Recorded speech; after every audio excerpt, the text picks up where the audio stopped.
The air support window is closing. We move now. What about the 5th Division? They are not ready. They have to be ready. Look at the map. This is our only option. This position must be secured by 0600. But the defenses along this route are strong. We proceed as planned. October 6, 1973. 14 hours in the deathly maw of the headquarters dungeons. Here, in these concrete casemates, the Syrian command was weaving more than just plans. Here, on a tangle of cables and maps, the apocalypse itself was walking. The Soviet advisors, shadows along the cold walls, did not see an ordinary Middle East conflict in what was happening. For them, the dress rehearsal of the end of the world was being played out, the latest catharsis for iron, tactics, and an invisible ideology poured from the promising billions poured into the veins of the Syrian army. The steel of the Soviet T-55s grated like the cogwheel of fate. On the walls of the map are smooth offensive lines, smooth, almost abstract confidence equations. To the north, on the ridges of the Golan Heights, the calculation was unshakable, like a formula in a mechanics textbook. 1,400 Syrian tanks were growling in impatience. The ground was shaking under their tires. They were confronted by rare, randomly scattered stones, 180 Israeli cars. Somewhere, the ratio reached a terrifying 15-1, and on the map it seemed to be proof. The western wedge would be crushed like thin ice under a caterpillar. In the corner by the map, an advisor from Moscow, let's call him Colonel Volov, watched the slow dance of flags. His hand was clutching the clock face, the last countdown of the sun. Outside, evening was falling on the ground, and in the interior of the bunker was the heavy atmosphere of the holy day of Yom Kippur. The Israeli reservists, wrapped in tradition and fatigue, stayed at home. The radio waves were silent, vigilance retreated before the post.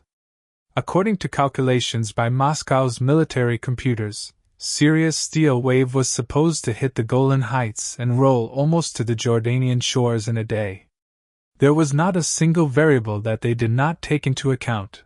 Everything that did not fit into a strict model was lost outside the logarithmic tables. Mass, inertia, and metaphysics were punishing elements. Tanks were equated to the law of universal gravitation. The officer gave the command, and an artillery barrage lifted the horizon with fire. The landscape erupted in concentric rings of explosions, a painting of horror. Behind these red, hot walls, an avalanche rolled forward, rising on smoke and debris. 3 infantry divisions, studded with hundreds of ferocious T-55s and new T-62s, still smelling of the factory, crossed the purple line. There was a special excitement in the bunker, engulfed by twilight. For the first 6 hours, the reports defeated common sense. Minefields were breached, anti-tank ditches were trampled, the defense line was bending under the onslaught. The reports sounded like victory trumpets. Woolow nodded cautiously. The T-62, with its new, meticulously honed 115mm cannon, was, by all accounts, superior to anything the Israeli armor could boast of. The booking was better, and most importantly, the tank was equipped with infrared optics that literally cut through the darkness of the night. The Israelis did not have such devices. With the onset of darkness, the advantage should have become absolute. Doubt did not stir in the soul of the Soviet guests. The night would disperse the last defenders, their closed ranks would melt like sugar in the rain. But by midnight the nature of the messages had sunk, as if a tired conductor was tired of leading his orchestra. A ragged, alarming report came over the wire from the 7th Syrian Division, located in the north. There were no words about a breakthrough, only about fierce resistance. Woolow frowned. Why such a desperate tone? Where could they find the enemy if only a scattered battalion group of tanks was on duty in the selected area? Mathematics predicted their imminent demise at sunset. Suddenly, the airwaves exploded in panic. A loud voice, broken through by radio interception, sounded like the scream of a man who had seen ghosts. The battalion commander, from the first echelon, reported that his tanks were being killed by phantoms, invisible tanks shooting out of nowhere, from an unimaginable 3 kilometers away. In a couple of minutes, his advance company disappeared from the battlefield, dissolved into flames. Destroyed, came the general's voice, his hand tight on the console. Is this aviation? Do Israeli planes fly? The answer came back like an echo of a fire in the wind. No, the aircraft is silent. This is direct fire from a long distance. We don't see the shooters. They are hiding in the night. The bunker quieted down, as if the air itself realized an invisible threat. The advisors exchanged a mute look. According to all textbooks, this was impossible. Israeli tanks, old, Western designs based on modernized Centurions and Pattons, were not capable of such shooting either in daylight, or even more so, in the night wilds. Without infrared spotlights, without electronic controls, these cars should have been blinded kittens, certainly not nocturnal predators. But each new report rattled like a hammer. One T-55 is ablaze, another throws a tower into the sky, and a whole platoon of new T-62s disappears in flames. By dawn on October 7th, hope had flowed out of the headquarters, giving way to a bitter stupor. There was something frankly wrong on the map of the war. The red stripes of the Syrian offensives did not rush to the Sea of Galilee. They huddled together, stuck as if trapped. Later, this section of fields will be named the Valley of Tears. Folders were urgently pulled out, diagrams, drawings, intelligence information about new possible foreign supplies. They were looking for traces of a secret American miracle of weapons or secret NATO hires hiding in the towers. But damn it, the situation was monstrous. In some areas, only 4 Israeli tanks confidently held back an entire Syrian brigade, and dim silhouettes that appeared behind the next bend met the attackers with shrapnel, precisely at weak points, in the turret, in the fuel tank. The whole manner of the battle was surgically verified, not a battle, but mechanical destruction. The confusion intensified when the reconnaissance photos were placed on the table. In the faded photos, the funeral service of the equipment appeared, dozens, then hundreds of burnt, mangled Soviet tanks spread like black spots over the basalt stones of this land. Their towers were toppled over, their hulls streaked with heat, a veritable mass grave of the Empire's metallurgy. Volov peered at the grainy images, distinguishing among the debris the best inventions of the Soviet Design Bureau. The legendary T-62, the crown of the design breed, low, armored, with a deadly strike that demanded respect from any NATO opponent, proved powerless against these angular, tall, almost antique British machines. It doesn't fit into any laws. The young analyst spoke softly, tracing the line of the mutilated armor with his finger. There are 14 times fewer Israelis. Their tanks are slower, their guns are shorter, they have no vision in the dark. How do they stop the avalanche? This question will torment military historians for many years and literally haunt the offices on Red Square. How can a handful of doomed people by all accounts stand in the way of the iron element? It turned out that the answer was not hidden only in armor, steel and ammunition. An imperceptible, elusive trick penetrated into the very essence of the confrontation. In every shot, in every maneuver, there was a ghostly, hitherto unnoticed variable that had no place in Soviet doctrines. The mystery of the Valley of Tears was just beginning. But while the truth was rushing out with bated breath, if you want to immerse yourself in the laboratory of the hives of history behind the scenes, learn about how the hidden mechanisms of the World War are shackling the future, subscribe to Cold War Impact. Secrets from a mosaic of documents declassified after the Cold are revealed here. Meanwhile, despair was becoming a collective shadow in the Damascus headquarters.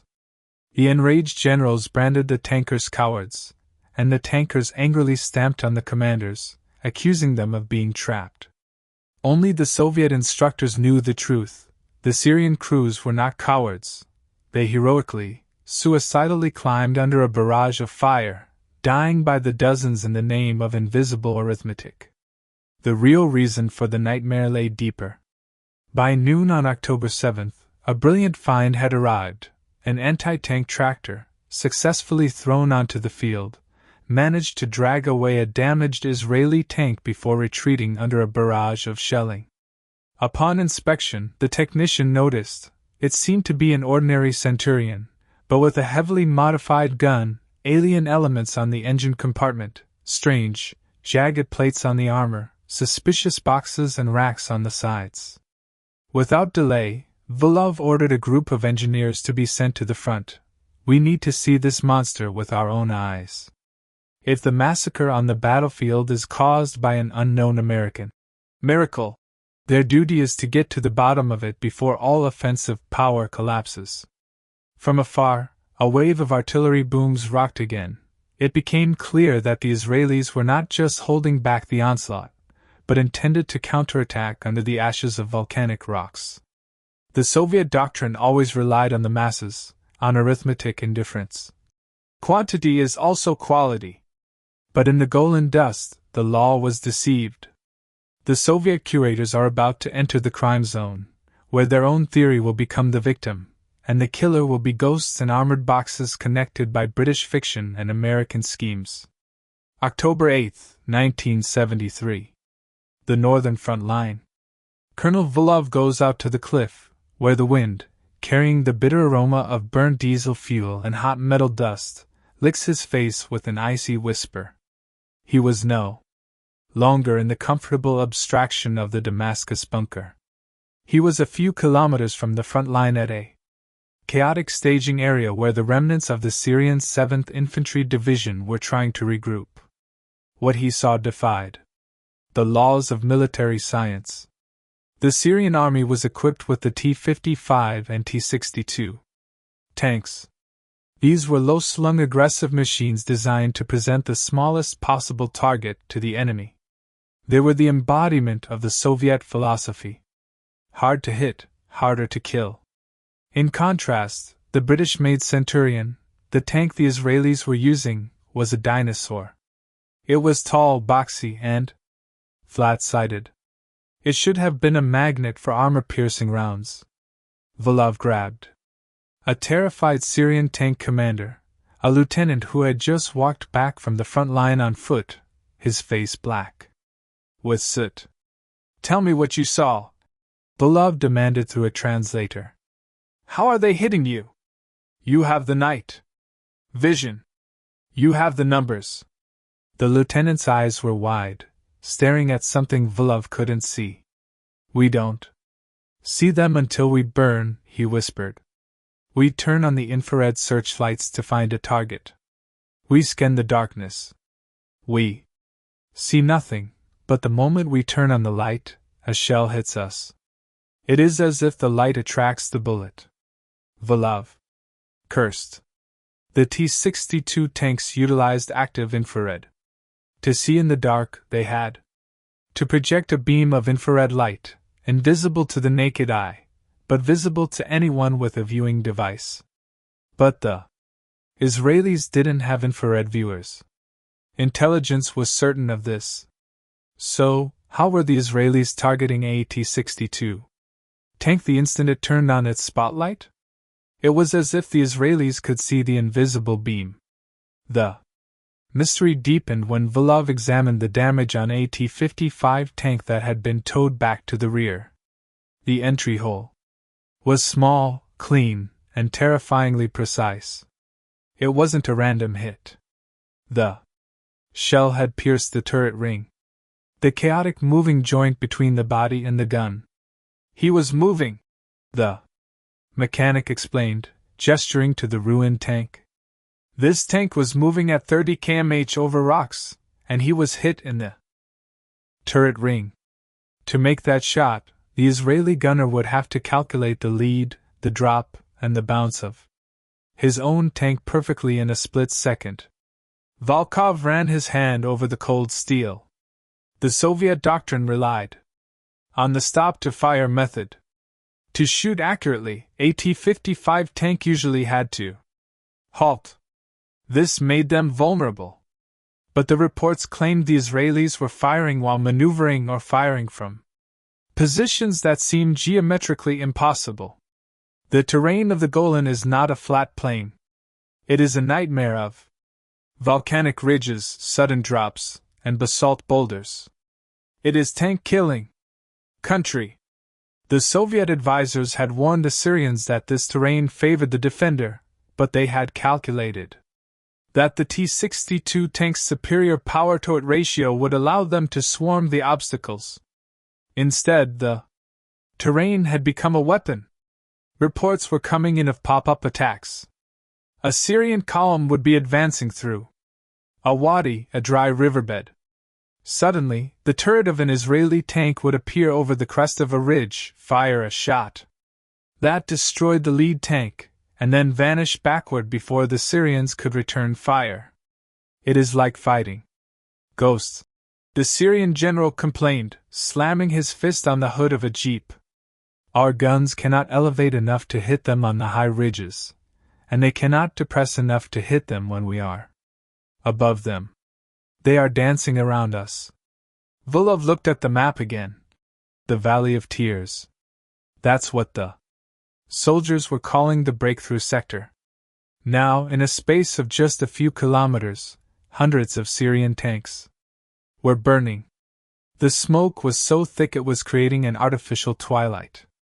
But the most baffling piece of intelligence came from a radio interception recorded an hour prior. An Israeli company commander code-named Zvika was heard coordinating his unit. The Soviet analysts listened to the tape confused. He is ordering tanks to move to position. Alf, then position bet, the analyst said. But Colonel, listen to the background noise. We hear only one engine. We hear only one gun firing. Volov listened. The analyst was right. It sounded like a single tank rushing back and forth, firing like a maniac, pretending to be a platoon. One tank? Volkov asked incredulous. You are telling me one tank is holding up a brigade? It seems so. Or he is moving so fast our crews think they are surrounded. The Soviet military worldview was crumbling. They believed in the collective, the battalion, the regiment. The idea that individual crew skill or a specific mechanical quirk could override mass formations was heresy. Yet, the evidence was piling up in the burning wrecks of the T-62 tanks. There was something about the Israeli tank itself that they were missing. Volkov remembered the dossier on the Centurion. It was developed in 1945. It was underpowered. Its range was short. By 1973, it should have been obsolete. Why was it moving with such agility in the volcanic rock? Why was it not overheating? Why was its rate of fire nearly double that of the T-62 tank? A disturbing thought entered Volkov's mind. The T-62 tank used a massive 115 mm round. The brass casing was heavy. The interior of the tank was cramped, terribly cramped. To load the gun, the loader had to wrestle the shell into the breech while the gun automatically ejected the spent casing. It was a violent, dangerous dance inside a steel box. After a few hours of combat, the Syrian loaders were exhausted. Their rate of fire dropped to 2 or 3 rounds per minute. The Israelis were reportedly firing 6, maybe 8 rounds per minute, and they had been fighting for 48 hours straight. We need to see inside one of their tanks, Volov said, his voice low. Not a burnt-out hull. I need a functioning machine. I need to see the engine. I need to see the gun sights. As evening fell on October 8th, the tide began to turn, but not in the way the Soviets expected. The Syrians were running out of morale before they ran out of tanks. The Valley of Tears was choked with the dead, and still the thin line of old boxy tanks on the ridge held firm. Volov looked through his binoculars at the distant muzzle flashes on the horizon. He realized he wasn't watching a battle of numbers. He was watching a collision of philosophies. And the Soviet philosophy was bleeding to death. The mystery was no longer about if the offensive would fail. It was about what exactly was inside those Israeli tanks that turned them into rapid-fire snipers. Was it a computer? A new American autoloader? The answer would arrive the next morning in the form of a captured Sho't tank, towed away from the battlefield by a desperate Syrian recovery team. When Volov finally climbed inside the enemy turret, what he found would shock him, not because of its complexity, but because of its simplicity. October 9th, 1973, the crisis point. The battle for the Valley of Tears had raged for 3 days and 3 nights. The sheer volume of fire had ground the basalt rocks into fine gray powder. Colonel Volov was now stationed at a forward observation post, looking through a high-powered periscope. Beside him, the Syrian division commander was pale, his hands shaking as he held a radio handset. The mathematics of war had finally caught up with the Israelis. Of the roughly 100 tanks that had started the defense of this sector, barely 20 remained operational. The Syrian 7th Infantry Division, reinforced by the Republican Guard T-62 tanks, was preparing for the final hammer blow. They had pushed the battered Israeli defenders to the very edge of the escarpment. There was nowhere left for the Zionists to retreat. Behind them was a steep drop into the Sea of Galilee. "This is it," the Syrian commander muttered. "They are out of ammunition. They are out of fuel. We will wash them into the lake." Volov watched the T-62 tanks rumble forward.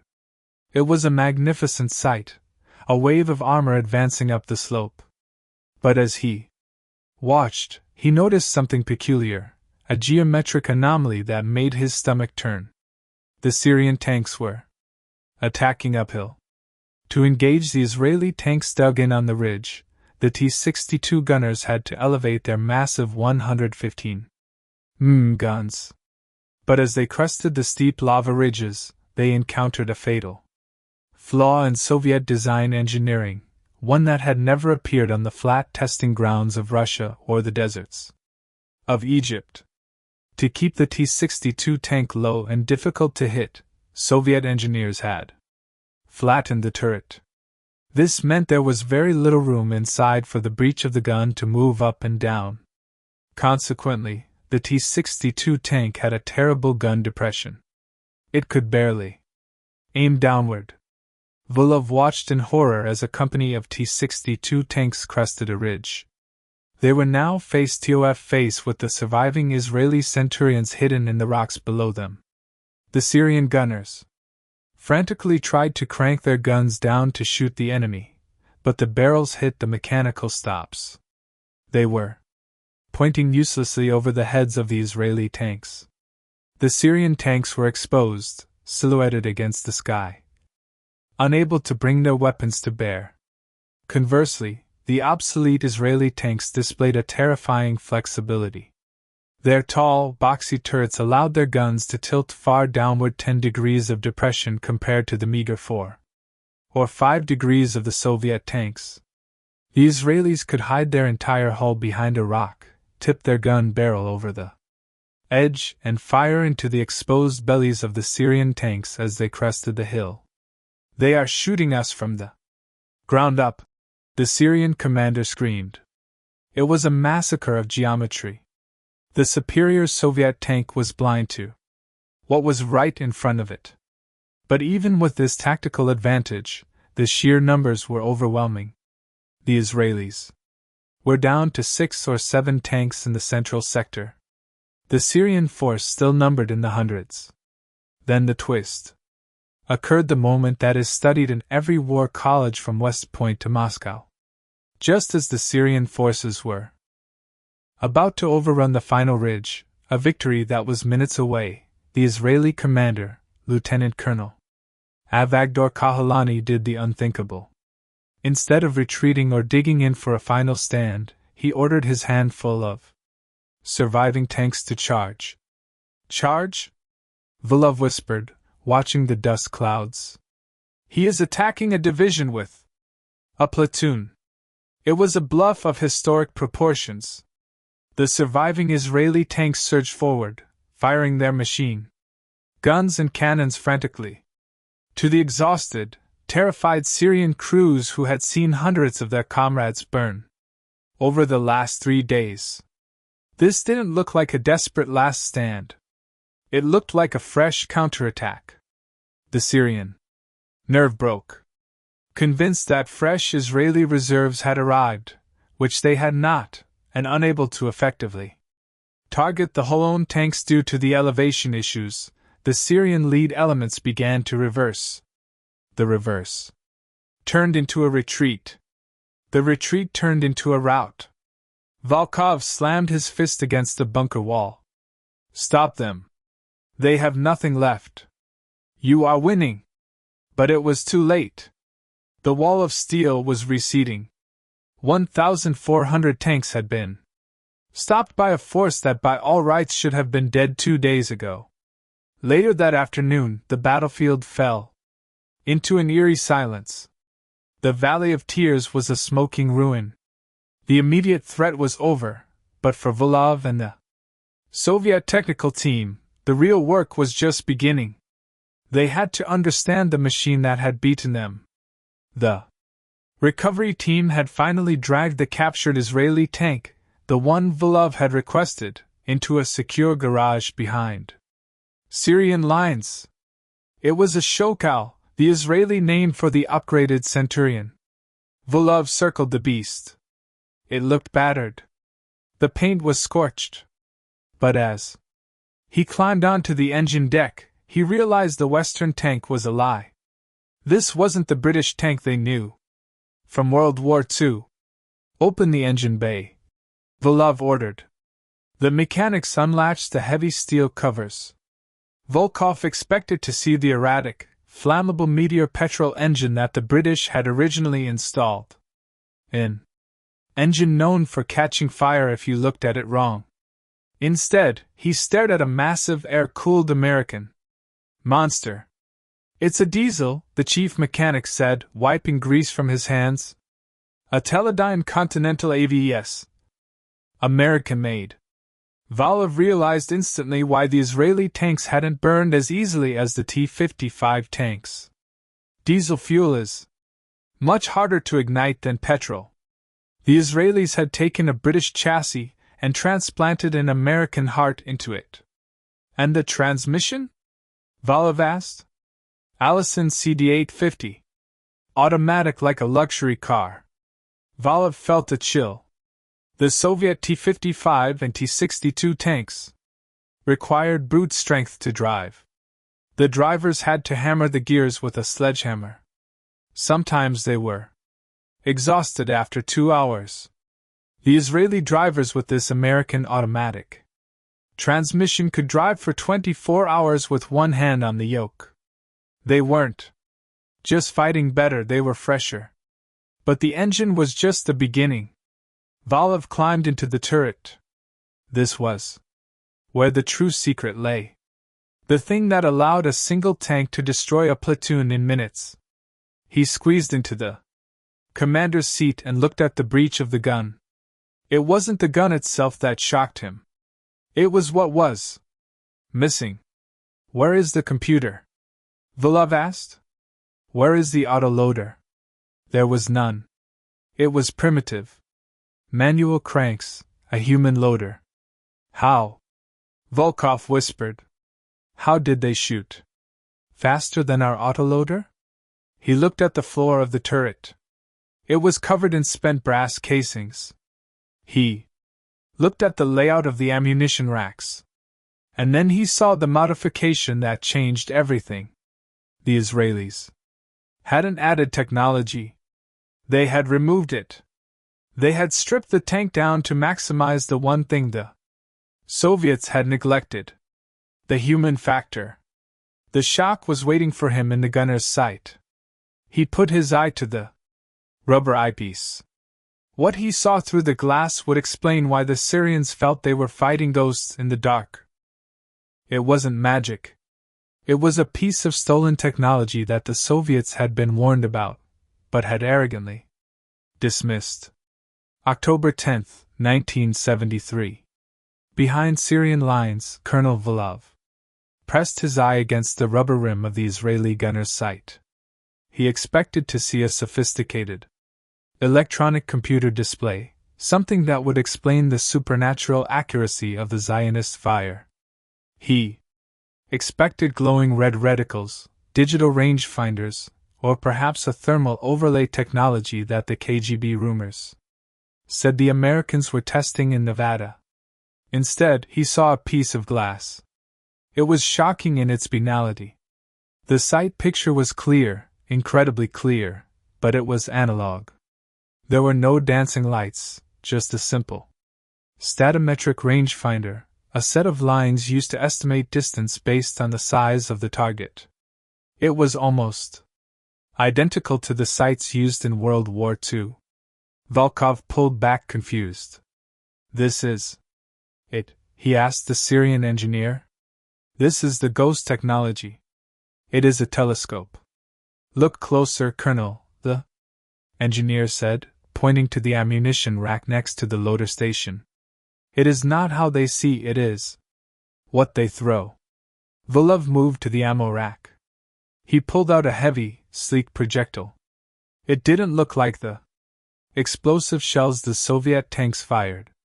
The Soviet T-62 tank fired two main types of rounds: high explosive anti-tank heat and steel armor-piercing rounds. This Israeli round was different. It was the M392 APDS armor-piercing discarding sabot. Volkov held the round, and suddenly the physics of the Valley of Tears clicked into place. This was the secret.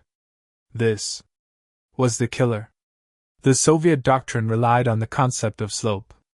The T-55 and T-62 tanks were designed with heavily sloped frontal armor. The idea was that a traditional steel shell would hit the slope and bounce off or ricochet. It was a shield built on the laws of angles.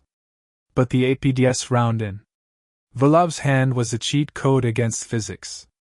The engineer explained. "It is a dart, Colonel, wrapped in a shoe, a sabot. When it leaves the barrel, the shoe falls off. The dart travels at 1400 m/s. It is made of tungsten carbide. It concentrates all the kinetic energy of a massive gun into a point the size of a coin." Volov realized the horror of the situation. The APDS round didn't care about the slope of the T-62 armor. It moved so fast and was so dense that it didn't bounce. It punched through the sloped steel like a needle through fabric.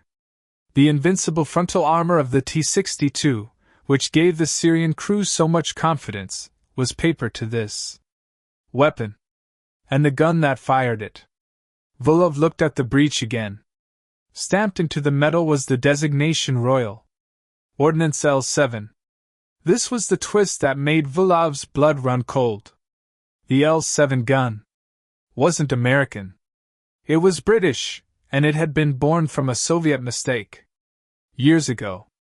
In 1956, during the Hungarian Revolution, a Soviet T-54 tank had been driven onto the grounds of the British Embassy in Budapest by panicked rebels. The British had briefly examined it, realized their current guns couldn't penetrate its armor, and immediately developed the L7 specifically to kill Soviet tanks. The Syrians were being destroyed by a weapon designed 15 years ago, specifically to hunt them. But the mystery of the night battle remained, the ghost attacks. How did the Israelis see the T-62 tanks in the dark without infrared gear?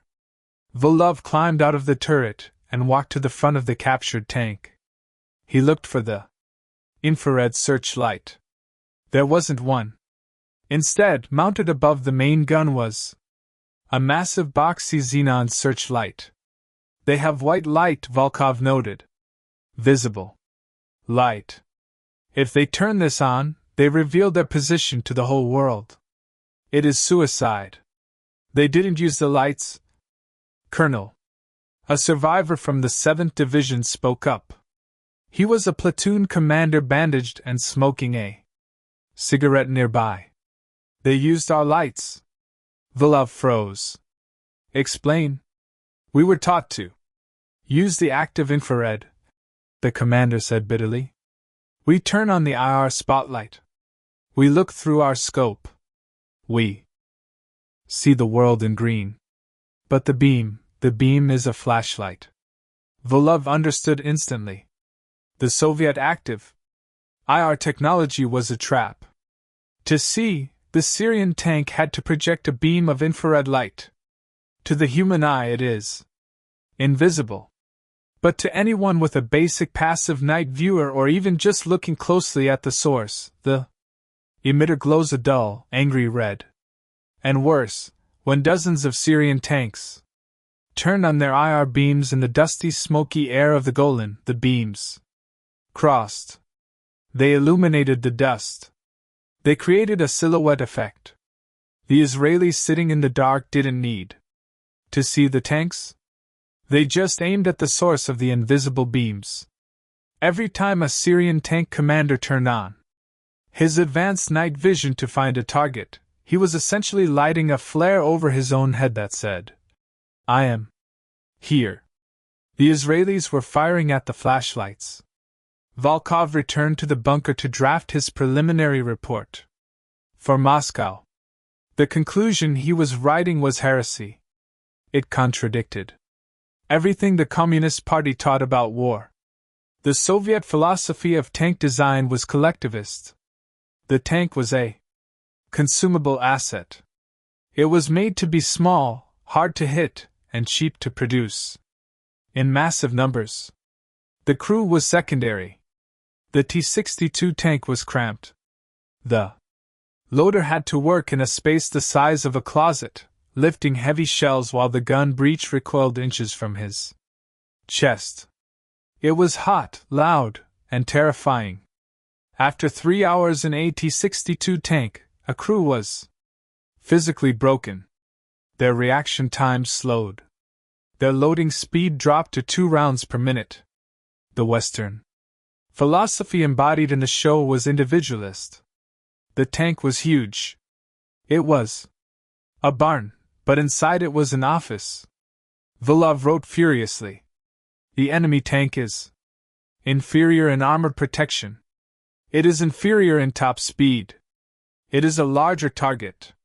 However, it possesses a decisive advantage: ergonomics.